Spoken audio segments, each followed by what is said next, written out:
दर्शितमेन तस्मै श्रीगुरुवे नमः। ध्यानमूलं गुरोर्मूर्तिः, पूजामूलं गुरोर्पदं, मन्त्रमूलं गुरोर्वाक्यं, मोक्षमूलं गुरोर्कृपा। ब्रह्मानन्दं परं सुखदं केवलं ज्ञानमूर्तिं, द्वन्द्वातीतं गगनसदृशं तत्त्वमस्यादिलक्ष्यम्। एकं नित्यं विमलमचलं सर्वधी साक्षिभूतं, भावातीतं त्रिगुणरहितं सद्गुरुं तन्नमामि। ओम श्री सद्गुरुदेव भगवान की जय।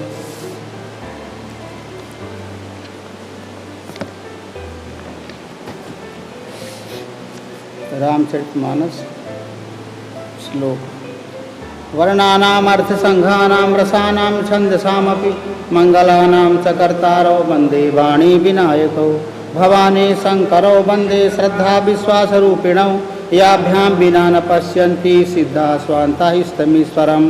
वन्दे बोधमयं नित्यं गुरुं शङ्कररूपिणं, यमाश्रितो हि वक्रो अपि चन्द्रः सर्वत्र वन्द्यते। सीतारामगुणग्राम पुण्यारण्यविहारिणौ, वन्दे विशुद्धिविज्ञानौ कवीश्वर कपीश्वरौ। उद्भव स्थितिसंहारकारिणीं क्लेशहारिणीं, सर्वश्रेयस्करीं सीतानतोऽहं रामवल्लभां। यन्माया वशवर्ति विश्वमखिलं ब्रह्मादिदेवासुरा, यत् सत्त्वादिमृषैव भाति सकलं रज्जौ यथा हेर्भ्रमः। यत् पादप्लवमेकमेभिः भवाम्भोधिस्थितिर्षावतां, वन्देऽहं तं शेषकारणपरमावाख्यैः संहरिं। नानापुराणे निगमागम सम्मितं यत्, रामायणे निगदितं क्वचिदन्यतोऽपि। स्वान्ताः सुखाय तुलसी रघुनाथ गाथा, भाषा निबंध मति मंजुल माथ मोती। जो सुमिरत सिद्धि होई, गणनायक करिवर बदन, करौ अनुग्रह सोई। बुद्धि राशि शुभ गुण सदन, मूक होई वाचाल पंगु चढ़ाई गिरिवर गहन। जासु कृपा सु दयाल, द्रवौ सकल कलिमल दहन। नील सरोरुह श्याम तरुण अरुण बारिज नयन, करौ सुमम ऊर्धाम सदा क्षीर सागर शयन। कुंद इंदु समदेह उमा रमन करुणा अयन, जाहि दीन परनेह करौ कृपा मर्दन मयन। बंदौ गुरुपद कंज कृपा सिंधु नर रूप हरि, महामोह तम पुंज जासु वचन रवि कर निकर। ओम श्री सद्गुरुदेव भगवान की जय।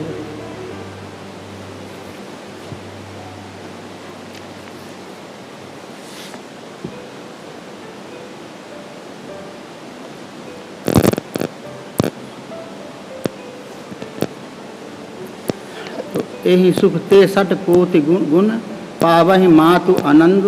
भाई न सहित ब्याहि घर आए रघुकुल चंद। इन 100 सुखों से भी 100 करोड़ गुना आनंद माताएं पा रही हैं, क्योंकि रघुकुल के चंद्रमा से राम जी विवाह करके भाइयों सहित घर आए हैं। रामचंद्र जी को सीता जी मिल गई, भरत को मांडवी मिल गई, और लक्ष्मण जी को उर्मिला जी मिल गई, और शत्रुघ्न को सुतकीर्ति मिल गई। तो ये 4 चीज़ें हैं। और तुम्हारा क्या किसका बोल रहा है? महाराज जी से बाबा जी बोलिए।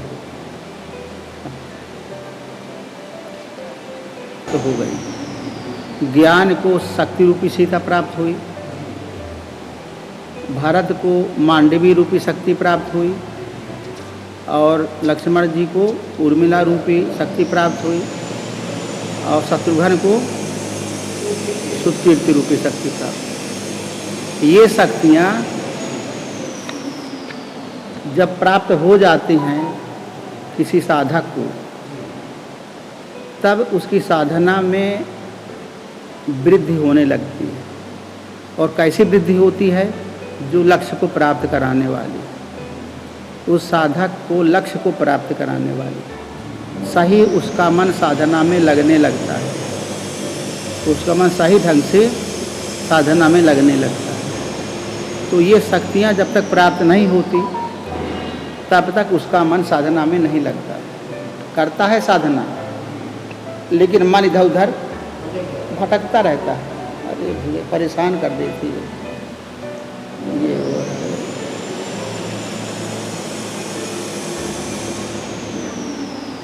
सही ज्ञान प्राप्त करने का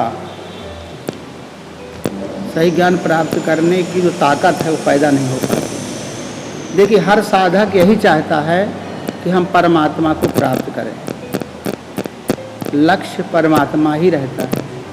लेकिन उस लक्ष्य के अलावा जब वो परमात्मा को प्राप्त करने में अपने को असमर्थ मानने लगता है तो दूसरे लक्ष्यों को भी वो साथ साथ में पकड़ने लगता है। अगर परमात्मा न मिला तो हम दूसरे लक्ष्य पर काम करेंगे, हम कुछ ज्ञान सीख लें, कुछ भक्ति सीख लें, कुछ सत्संग करना सीख लें, कुछ और तरीके की चीज़ें सीख लें, कुछ आश्रम बनाना सीख लें, उन लक्ष्यों को चला जाता है। लेकिन जिसको ये सब सही ज्ञान मिल गया, राम जो है वो परमात्मा के शुद्ध स्वरूप का ज्ञान है, परमात्मा के शुद्ध स्वरूप का ज्ञान है। परमात्मा है कौन? परमात्मा जो अपने अंदर विद्यमान है, आत्मा, वही परमात्मा अपने अंदर जो इस बारीक भेद को बाद में समझेंगे हम लोग। वो जो अपने अंदर जो आत्मा है वो परमात्मा का ही रूप है। और जिसने खोजा है अभी तक संसार में परमात्मा को, उसने परमात्मा को नहीं खोजा, अपनी आत्मा का ही खोज किया।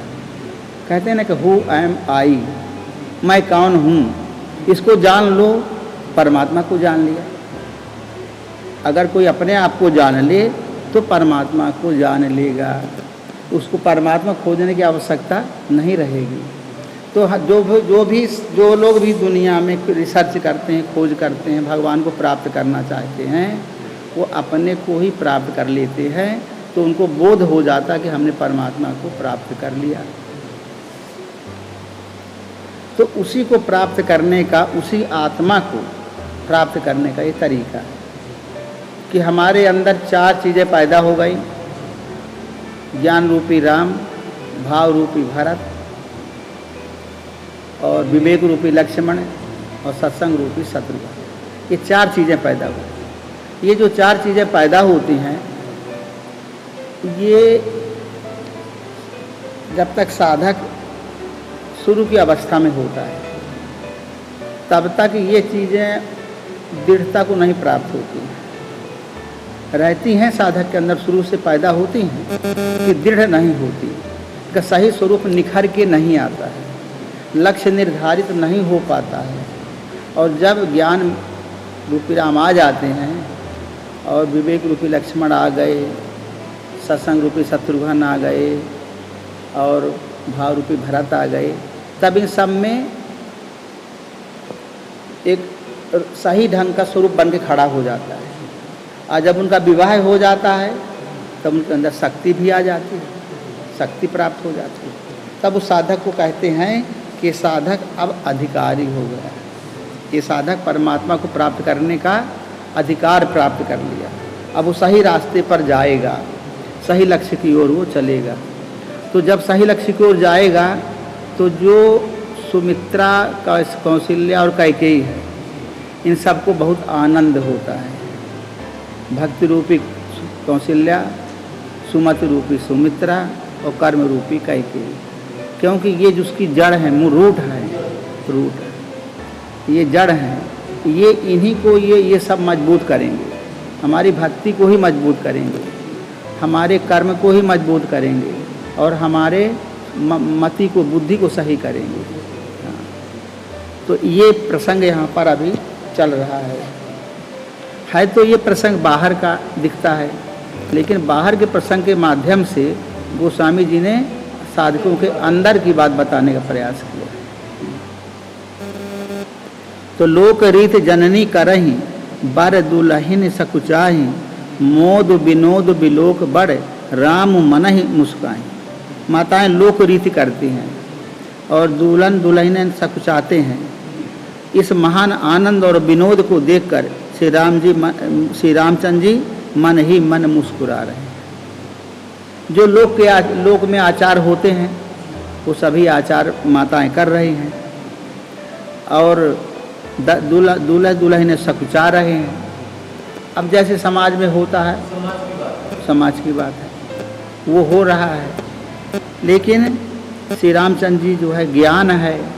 अब ज्ञान कैसा होता है कि आनंद और विनोद को देखकर श्री रामचंद्र जी मन ही मन मुस्करा रहे हैं कि ये जो क्रियाएं हो रही हैं ये आनंद को ही देने वाली हैं, सुख को ही देने वाली हैं, लेकिन ये किस तरीके से हो रही हैं उस तरीक़े को देखकर उनको विनोद होता है, आनंद होता है। देव पितर पूजे विधि नीकी, पूजी सकल वासना जी की, सबहि बंदी मागहि वरदाना, भाई ने सहित राम कल्याणा। मन की सभी वासनाएं पूरी हुई जानकर देवता और पितरों का भली भांति पूजन किया। सबकी वंदना करके माताएं यही वरदान मांगती हैं कि भाइयों सहित श्री राम जी का कल्याण हो। मन की सभी वासनाएं पूरी जानकर देवता और पितरों का भली भांति पूजन किया। देव पितर पूजे विधिनी की, पूजी सकल वासना जी की।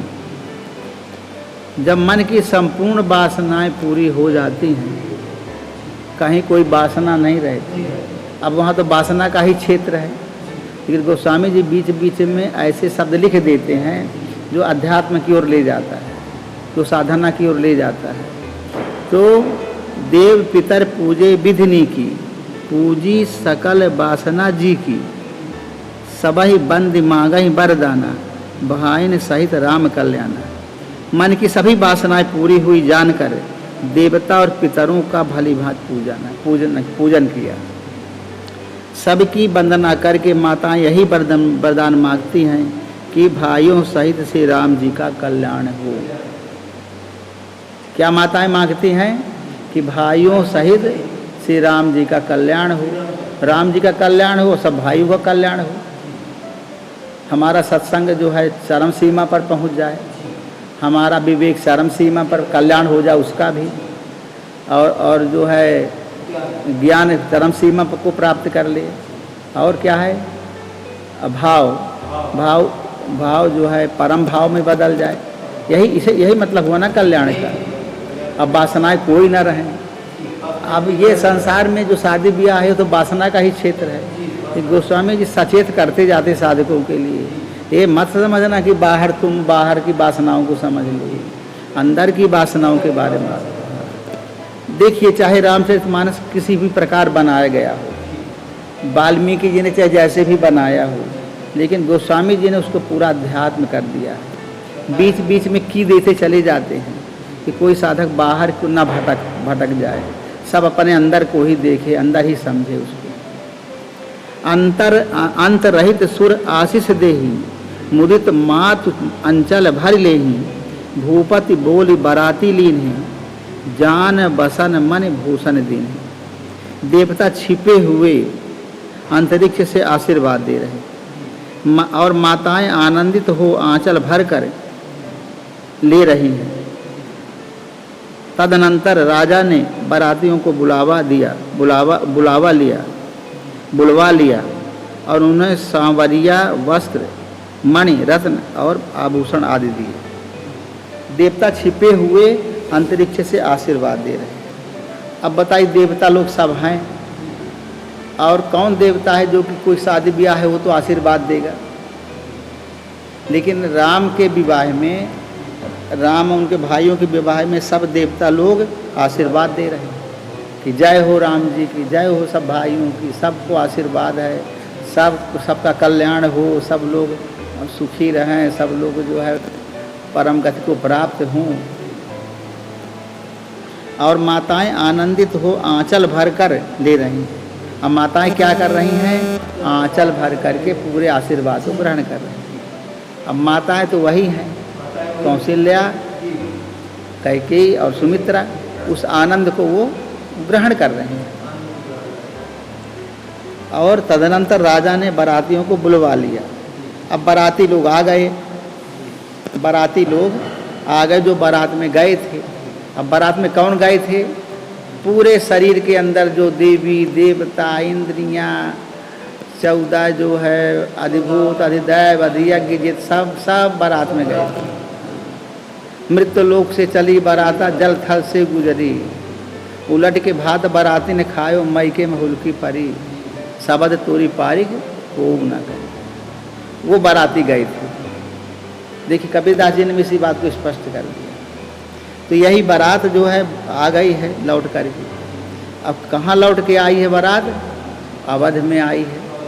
अवध में जहाँ किसी का वध नहीं होता है, ऐसे ऐसे जगह पर बारात आई है।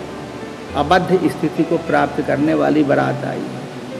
मरने जीने वाली नहीं, मृत्यु लोक की नहीं, अबद्ध स्थिति को प्राप्त करने वाली। जान बसन मन भूषण दीन, और उन्हें सवारियाँ, वस्त्र, मणि और रत्न आभूषण आदि दिए। उनको सब प्रकार से बारातियों को संतुष्ट किया। जो भी बाराती गए थे उनको सब प्रकार की वस्तुएं दे करके और उनको संतुष्ट कर दिया। आयस उपाय राखी उर रामहि, मुदित गए सब निज निज धामहि, पुर नर नारी सकल पहिराए, घर घर बाजन लगे बधाई। आज्ञा पाकर श्री रामचंद्र जी को हृदय में रखकर वे सब आनंदित होकर अपने अपने घर गए। नगर के समस्त स्त्री पुरुषों को राजा ने कपड़े और गहने पहनाए। घर घर बदावे बजने लगी। अब क्या कहते हैं? आयस उपाय राख उर रामहि, मुदित गए सब निज निज धामहि। आज्ञा पाकर श्री रामचंद्र जी को हृदय में रखकर सब आनंदित होकर अपने अपने घर गए। अब सब लोगों को सब चीज़ मिल गई, सब लोग अपने अपने घर चले गए। यानी जितने हैं इंद्रियों के तत्व, शरीर के तत्व, सब अपने अपने जगह सेट हो गए, अपने अपने जगह पहुंच गए। और उनको मिला क्या? उनको आनंद मिला, उत्साह मिला, परमात्मा की ओर जाने की प्रेरणा मिली और सब प्रफुल्लित हो गए। अभी तक रावण का राज्य चल रहा था, तो उसके बंधन में बंधे हुए थे। अब एक ऐसा उनको सहारा मिल गया, ऐसा दीपक मिल गया जो कल्याण करेगा उनका, उनको स्वतंत्रता प्रदान करेगा। ऐसा दीपक आ गया, ऐसा सहारा मिल गया, ऐसा ज्ञान मिल गया। इससे सब लोग आनंदित हो गए। और नगर के समस्त स्त्री पुरुषों को राजा ने कपड़े और गहने पहनाए। नगर के समस्त स्त्री पुरुषों को राजा ने कपड़े और गहने पहनाए। जितने स्त्री पुरुष थे सबको अच्छे अच्छे कपड़े और गहने पहनाए, सबको प्रसन्न कर दिए। जितने शरीर के अंदर के अवयव हैं सबको राजा ने, जनक ने, राजा दशरथ ने सबको कपड़े और गहने पहनाए, मतलब सबको प्रसन्न कर दिए। सबको अच्छे अच्छे कर्तव्य सबको मिल गए, कर्तव्य में लग गए सब। अभी जो हमारी इंद्रियां थी विषयों को दौड़ना चाहती थी, अब उनमें रुकावट होने लगी। भगवान में मन लगने लगा, भगवान के ध्यान भजन में मन लगने लगा ज़्यादा। तो वही उनको अच्छे अच्छे कर्तव्य की ओर प्रेरित कर दिए, अच्छे अच्छे गहने पहना दिए। गहने पहनाए का मतलब जो सुंदरता के प्रतीक हैं। गहने क्या काम करते हैं कि जब आदमी कोई पहन लेता है सुंदरता उसमें बढ़ जाती है। तो सुंदरता बढ़ाने के लिए नए नए तरीक़ों से उनको कर्तव्य दे दिए, सेवा दे दिया, निष्काम कर्मयोग दे दिया। साधकों को क्या मिलता है? साधकों को यही मिलता है कि भगवान के भजन में मन खूब लगे और अपनी सेवा में अच्छी तरह से लग जाएं, भजन में लग जाएं, हाँ, सुमिरन में लग जाएं। सब मिला के सब चीज़ अपने को ही करना है। अपने अंदर की घटनाओं का ये दर्पण है। हमारे अंदर जो साधक के अंदर घटनाएं होती हैं उसी का ये दर्पण है रामचरितमानस। अब इसको कोई समझे या ना समझे कि उसके क्षेत्र की बात है, लेकिन गोस्वामी जी ने तो स्वतः सुखाय लिखा। हम अपने अंतःकरण के सुख के लिए रामचरितमानस की रचना कर रहे हैं, तो वो तो अपने रास्ते से अलग नहीं हो रहे। तुलसीदास जी उसी चीज़ को बता रहे हैं, लेकिन व्यापक रूप में बताते हैं। कबीरदास जी ने उसको शार्ट रूप में बता दिया। कबीरदास जी में 2 लाइन में बता दिया कि मृत्यु लोक से चली बराता जल थल से गुजरी, और उलट के भात बराती ने खायो, मई के महूल की परी। शार्ट में बता दिया, लेकिन इसमें उसी चीज़ को व्यापक रूप में बता रहे हैं, तो हमें व्यापक रूप में उसको बताना पड़ेगा। घर घर बधावे बजने लगे और घर घर में बधाव बज रहे हैं, घर घर में आनंद हो रहा है। पूरे शरीर के अंदर जितने अवयव हैं सब प्रफुल्लित हो गए। अब देखिए, अब वहाँ की क्या बात करें। अब मान लीजिए कोई जो बाबा हो जाते हैं, जो लोग घर गृहस्थी को छोड़ देते हैं, तो वहाँ ऐसा लगता है जब गृहस्थी तभी कोई छोड़ता है जब हमको काटने लगती, काटने दौड़ने लगती घर गृहस्थी। अरे कहाँ माया मुँह में फंसे हैं, सब संसार झूठा है। ना महतारी अपनी है, न बाप अपना है, न भाई अपनी है, न बहन अपनी है, न परिवार अपना है, न धन दौलत गृहस्थी, सब असत्य संसार है। और कहाँ इस संसार में हम पढ़ करके और माया में भोग रहे हैं। सब संसार झूठा है, इस झूठे में हम नहीं रहना चाहते। तब कोई बाबा लड़का निकल करके महात्मा बनता है। जब संसार के अनित्यता का ज्ञान हो जाता है, संसार के क्षण भंगुरता का उसको बोध हो जाता है, तब वो संसार का त्याग करता है। और जब तक उसमें आनंद अनुभव करता है तब तक संसार का भोग, संसार को नहीं त्याग कर सकता। उसी में मक्खी जैसा लिपटा रहता है कि और थोड़ा रस मिलेगा, और थोड़ा रस मिलेगा, और थोड़ा रस मिलेगा। अभी और थोड़ा पढ़ लें, फिर पढ़ के बाद सर्विस मिल जाए तो उसमें और आनंद आएगा। फिर पैसा मिलेगा तो थोड़ा उसमें और आनंद आएगा। पैसा मिल गया तो शादी हो गई तो और बढ़िया आनंद हो आएगा। अब शादी हो गई तो लड़के बच्चे हो गए तो और आनंद आएगा। अब जब लड़का बच्चा पैदा हुए तब दिमाग ठनका, फिर तब दिमाग में एक लोड आया कि अरे अब तो बिटिया हो गया, अब क्या हुई, अब इसमें तो 10 लाख रुपया से नीचे नहीं लगेगा शादी ब्याह में। तब फिर वो सोचता है कि अब क्या करूँ, वो तो बड़ा खराब, ये तो सब फंसते जा रहे हैं माया मोह में, अब जल्दी भागो। तब फिर उधर कहते हैं क्या कहाँ जा रहा बेटा, यहीं आनंद है तुमको सब मिलेगा। फिर खींच खांच के और संसार के आनंद में आदमी गिरा देती।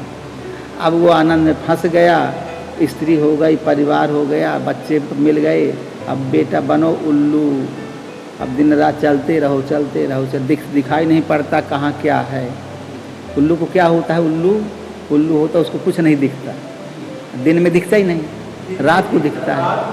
तो रात को वो माया रूपी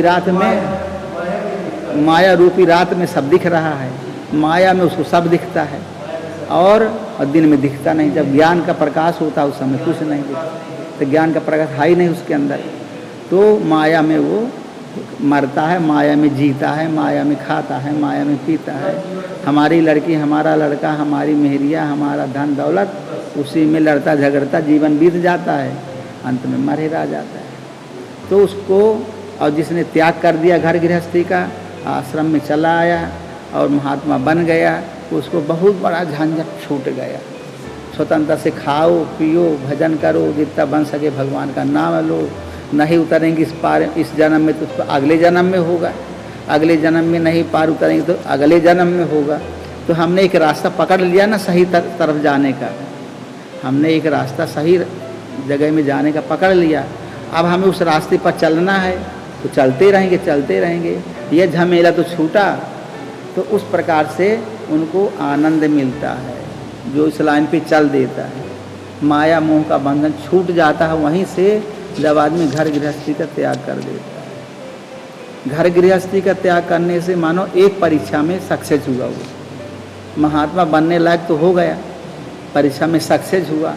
अब पढ़ाई तो बहुत लंबी पढ़ाई है, अब आगे कितना बढ़ता है वो तो देखा जाएगा। कितना इस जन्म में पार होता, फिर अगले जन्म में पार होगा, फिर और अगले जन्म में जाएगा। रास्ता तो सही पकड़ लिया उसने, तो ऐसा मामला है इसमें। तो ये घर घर बधावे बजने लगे, आनंद होने लगा। अब आनंद का क्षेत्र में आ गया, हाँ, दुख का क्षेत्र समाप्त हो गया। जो मिले वो खाओ, जो मिले वो पहनो, जैसे जैसे भगवान दे उसको उसका उपभोग करो। अपने से कोई इच्छा नहीं करनी है, कोई कल्पना नहीं करनी है। हम भगवान के शरण में आ गए, अब तो जीवन में आनंद ही आनंद है, न कोई लाभ है न कोई हानि। कोई लाभ हानि जो है क्या? महात्माओं को कोई मतलब लाभ हानि से, उनका लाभ है भगवान का भजन करने से जो उनको आनंद मिलता है वही उनका लाभ है। और जब भगवान में मन ना लगे वही हानि है। जब भगवान के जप तप सुमिरन भजन न हो ही, सीता जी कहती हैं, हनुमान जी पूछते हैं कि माता जी आपको देखकर हमें बड़ा कष्ट हो रहा है, बोले क्या कष्ट हो, क्यों कष्ट हो रहा है? बोले कष्ट ये हो रहा है कि आप बताइए, पानी बरस रहा है और आप जो है नीचे अशोक वाटिका के नीचे बैठी हैं, ऐसे उठकाइयाँ बैठी हुई हैं और जो है एक कपड़ा पहने हैं, एक कपड़ा पहनती हैं, दूसरा कपड़ा आपका हाई नहीं पहनने के लिए, और पानी बरस रहा है उसी में आपको समटी बैठी हुई हैं। आपका दुख तो मुझको देखा नहीं जाता। आप बहुत दुखी हैं, सचमुच आप दुखी हैं।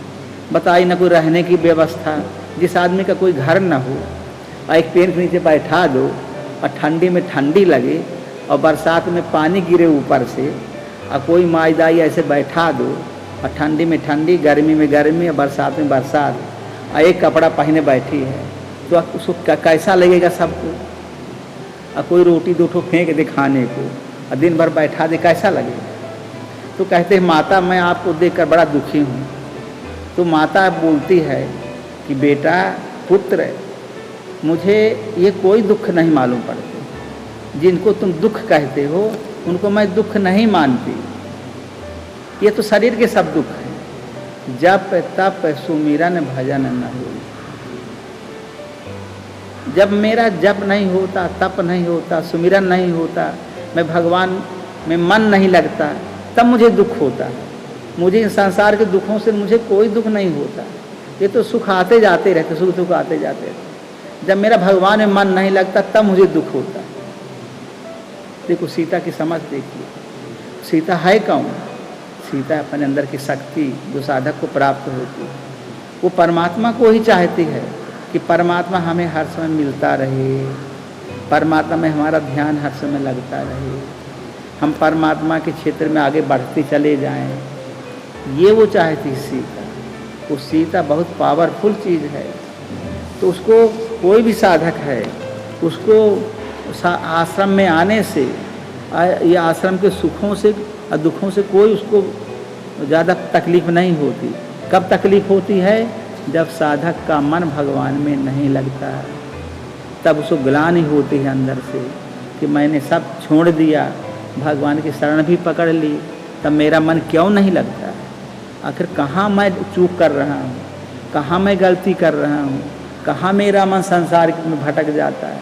वो दुख है उस लगता है उसको। और जब भगवान में खूब मन लगता है, हम बैठे, अब बैठे भजन में मन लग गया, चरणों हमें भगवान के चरण हमारे हृदय में दिखने लगे और लगे लगातार हमारा मन उसमें लगा है, तो साधक प्रफुल्लित होता है। उस दिन साधक प्रफुल्लित हो जाएगा। आज मन हमारा बढ़िया लगा, आज मेरा मन कहीं नहीं गया, मैं भगवान के चरणों में ही बैठा रहा। उससे वही से बड़ा कोई सुख नहीं। और जब मन संसार में भगता है, माया मुँह में घूम रहा है, लड़का बच्चा परिवार धन दौलत गृहस्थी यार मित्र, तब उसको दुख लगता है। जैसे बैठे थे वैसे उठ गए, कोई फायदा नहीं हुआ, तो वही दुख है। तो गोस्वामी जी इन जो ये बाहरी विवाह, बाहरी उत्सव, बाहरी सब चीज़ें जो बता रहे हैं, इन सब के गर्भ में क्या छिपा है? बड़ी भारी साधना का स्वरूप छिपा हुआ। तो ये हम सब लोगों को समझना पड़ेगा।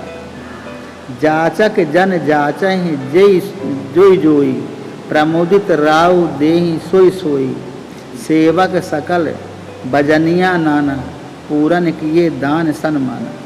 याचक लोग जो जो मांगते हैं, विशेष प्रसन्न होकर राजा उन्हें वही वही देते हैं। संपूर्ण सेवकों और बाजे वालों को राजा ने नाना प्रकार के दान और सम्मान से संतुष्ट किया। अब जो लोग जो जो चीज़ मांगते हैं, राजा उन्हें वही वही दान करते चले जाते, सबको सब चीज़ दे रहे हैं। वो कौन है जो दे रहे हैं ये सब चीज़? राजा। राजा मतलब दशरथ जी। दशरथ जी, दशरथ जी सब चीज़, सब इंद्रियों को, शरीर को, मन को, सबको प्रफुल्लित कर रहे हैं। इतनी उनके अंदर प्रसन्नता है। जब अपने अंदर सही विवेक, सही वैराग्य, सही भाव, सही सत्संग आ जाता है, तो वो सब उसके अंदर का जो इंद्रियां हैं सब तृप्त हो करके और सब अच्छा ही अच्छा काम करती हैं, सबको प्रसन्न कर देती हैं। जो जो चीज़ मांगते हैं सब देने लगती हैं। तो दे ही आशीष जोहार सब गावहि गुण गण गाथ, तब गुरु भूसुर सहित गृह गवन किन नरनाथ। सब जोहार करके आशीष देते हैं और गुण समूहों की कथा गाते हैं। तब गुरु और ब्राह्मणों सहित राजा दशरथ जी ने महल में गमन किया। सब जोहार करके आशीष देते हैं। अब सबका आशीर्वाद मिल रहा है। आशीर्वाद मिलने का मतलब कि सब लोग उनका भला चाहते हैं। सब लोग यही चाहते हैं कि इनको परम गति मिले, इनका कल्याण हो। हम लोग अपना कल्याण ही चाहते हैं ना। तो हमारे जितने इंद्रियां हैं, जितने देवी देवता हैं, सब हमारा कल्याण चाहते हैं और गुण समूह की कथा गाते हैं। गुण समूहों की कथा गाते हैं। तो साधक जो साधना में लग जाता है उसमें सब गुण ही गुण भर जाते हैं। उसके दुर्गुण सब हट जाते हैं, गुण ही गुण भर जाते हैं। उनकी गाथा सब गाते रहते हैं। और गुरु और ब्राह्मणों सहित राजा दशरथ जी ने महल में गमन किया। अब राजा दशरथ जी महल में आ गए। चारों उनके पुत्र आ गए और पुत्रों की बहुएं स्त्रियां आ गईं और दशरथ जी आ गए। सब लोग आ गए। देखिए, पहले राम लक्ष्मण भरत शत्रुघ्न प्रवेश हुए थे, अंदर गए थे महल में और उनकी स्त्रियां गई थी और रानियां गई थी। अब दशरथ जी बचे थे तो दशरथ जी ऐसे कैसे जाएं? बाहर बहुत लोग इकट्ठा थे तो उनको संतुष्ट किए दशरथ जी। सबको जो जो मांगे सब दिए और उसके बाद वो भी महल में गए। वो सबसे बड़े वो है ना गार्जियन। तो गार्जियन ऐसे थोड़ी कि पहले घुस जाए कि महल के अंदर, वो बाद में जाते हैं। उनका धर्म बाद में होता है जाने का। जब सब चले जाते हैं तब बाद में जाते हैं, सबको संतुष्ट करके बाहर के लोगों को, तब फिर जाते हैं अंदर। जो वशिष्ठ अनुशासन दीन्ही, लोक वेद विधि सादर कीन्ही, भूसुर भीर देखी सब रानी, सादर उठी भाग्य बढ़ जाने। जो वशिष्ठ अनुशासन दी, वशिष्ठ जी ने जो आज्ञा दी, लोक वेद विधि सादर कीन्ही, उसे लोक और वेद की विधि के अनुसार राजा ने आदर पूर्वक किया। वशिष्ठ जी ने जो आज्ञा दी, लोक और वेद के विधि के अनुसार राजा ने आदर पूर्वक किया। जो लोक और वेद की आज्ञा है, जो साधक को करना चाहिए। देखिए, वशिष्ठ यहाँ पर गुरु का रूप है। हर समय जो पात्र हैं उनका स्वरूप बदलता रहता है। यहाँ पर वशिष्ठ जी गुरु के रूप हैं। तो उन्होंने जो अनुशासन दिया कि इस प्रकार से ये कार्य होना चाहिए। लोक वेद विधि सादर की, लोक वेद के अनुसार उसको आदर पूर्वक राजा ने किया। सब कोई चीज़ साधक जो कुछ करता है उसको अपनी इच्छा से ना करे। जो लोक वेद की मर्यादा है उसी के अनुसार करना चाहिए साधक। तो जो वशिष्ठ अनुशासन दीन्ही, उसको हम लोगों को लोक वेद के अनुसार करना चाहिए। अपने मनमुखी नहीं होना चाहिए। साधक को मनमुखी नहीं होना चाहिए कि हम सोचा रहे गुरु भगवान काहे हुए हैं, हमको ऐसा नहीं, हम अपने हिसाब से करेंगे। बिल्कुल नहीं। ये जहाँ हमने अपने मन से कुछ कार्य करने की कोशिश की, वहीं हमारा मन संसार की ओर चला गया। उनके अनुसार ही चलना पड़ता है। अब उसमें गलत भी हो सकता, सही भी हो सकता, पर हमको गलत सही नहीं देखना है। हमको तो उन गुरु भगवान की आज्ञा का पालन करना है। उनकी आज्ञा का पालन करने में ही हमारा कल्याण है। और जो गुरु भगवान की आज्ञा का पालन नहीं करते, वो फिर अपनी इच्छा से कार्य करते हैं। वो फिर मन के उसमें चले जाते हैं, रेंज में चले जाते हैं। वो मनमुखी कहलाते हैं। मन के उन्मुख वृत्तियाँ दौड़ रही कि हम ऐसा कर लेंगे, ऐसा कर लेंगे, ऐसा कर लेंगे तो ऐसा हो जाएगा। तो जो हम सोचते हैं कि ऐसा हो जाएगा, तो प्रकृति ऐसा नहीं वो वैसा कर देती। प्रकृति जो है हम चाहते हैं ऐसा हो जाए और प्रकृति वैसा कर देती, वैसा कर देती। तो ऐसा जो हम सोचते हैं प्रकृति अलौकिक है, उसके हाथ पर हर जगह है, तो हम सोचते हैं अच्छा होगा तो हो जाता बुरा। तो साधक को कैसा करना चाहिए? गुरु भगवान की आज्ञा के अनुसार चलना चाहिए।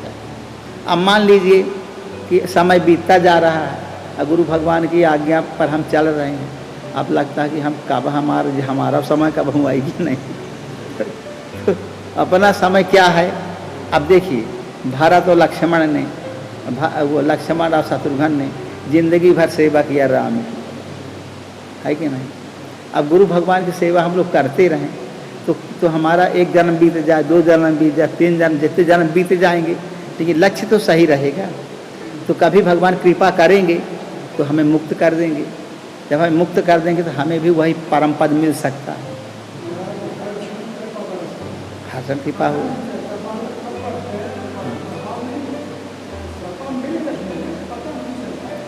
तो हमको क्या करना चाहिए कि लोक वेद विधि सादर की, हमको लोक वेद के अनुसार आदर पूर्वक उसको करना चाहिए। भूसुर भीर भीर देखी सब रानी, सादर उठी भाग्य बढ़ जानी। वशिष्ठ जी ने जो आज्ञा दी उसे लोक और वेद की विधि के अनुसार राजा ने आदर पूर्वक किया। ब्राह्मणों की भीड़ देखकर अपना बड़ा भाग्य जानकर सब रानियां आदर के साथ उठी। ब्राह्मणों की भीड़ देखकर अपना बड़ा भाग्य जानकर सब रानियां आदर के साथ उठी। अब वो ब्राह्मणों की भीड़ आ गई, वशिष्ठ जी आए और सब ब्राह्मण लोग घुस गए अंदर। ब्राह्मण लोग कौन थे?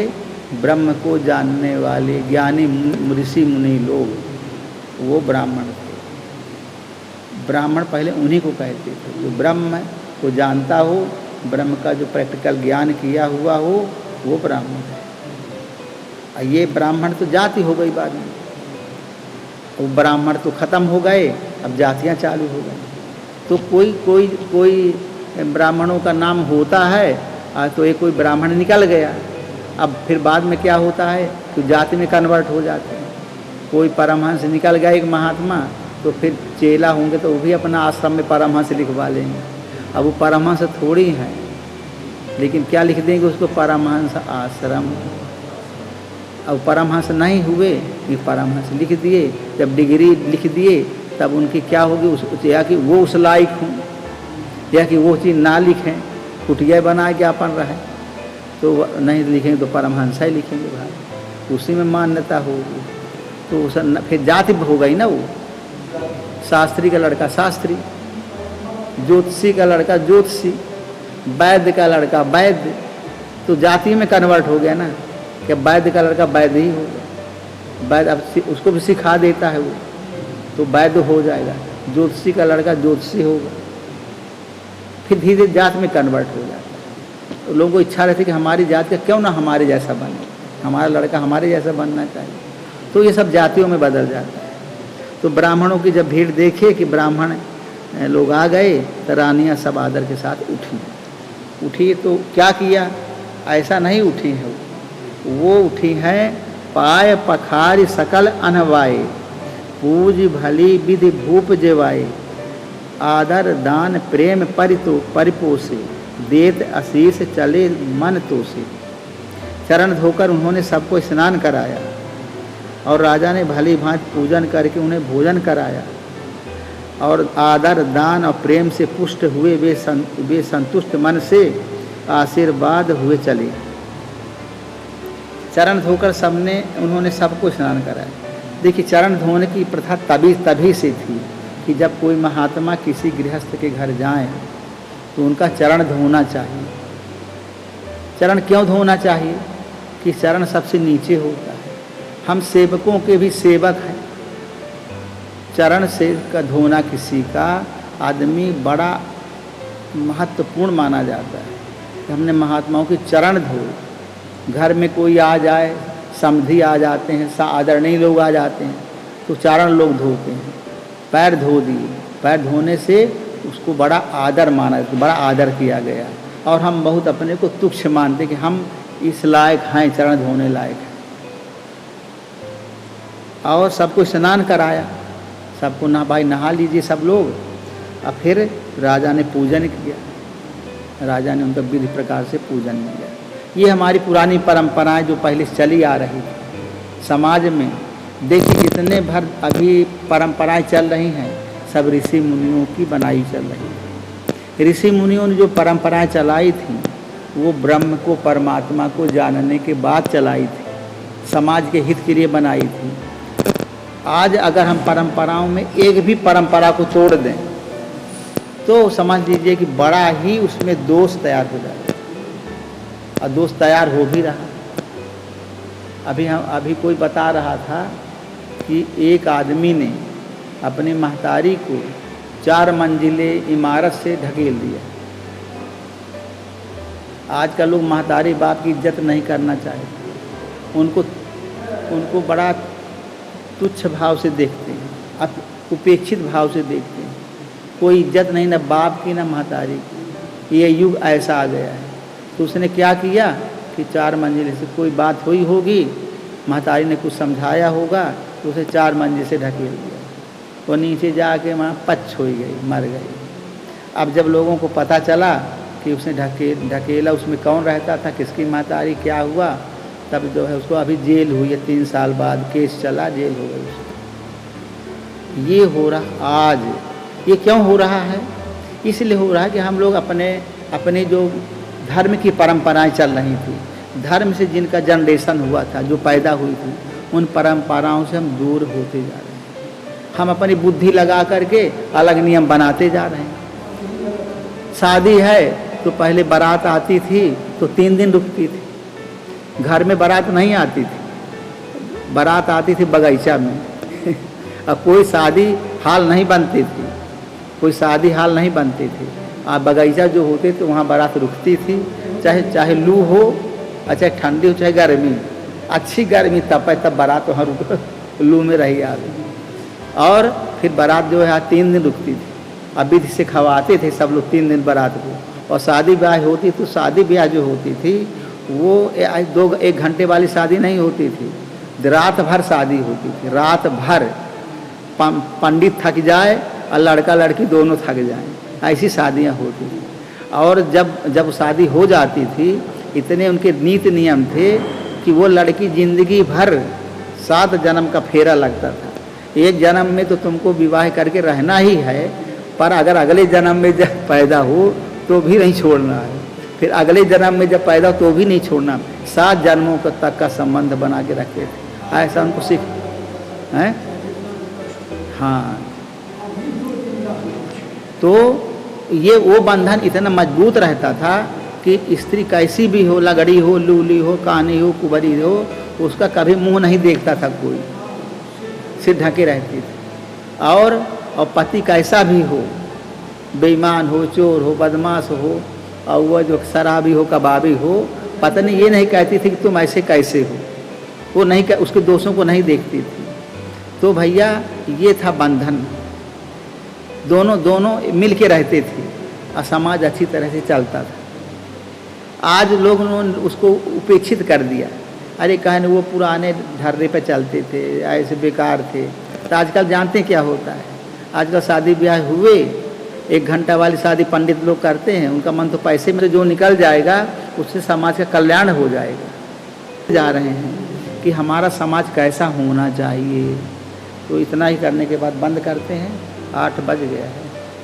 ओम श्री सद्गुरुदेव भगवान की जय।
है।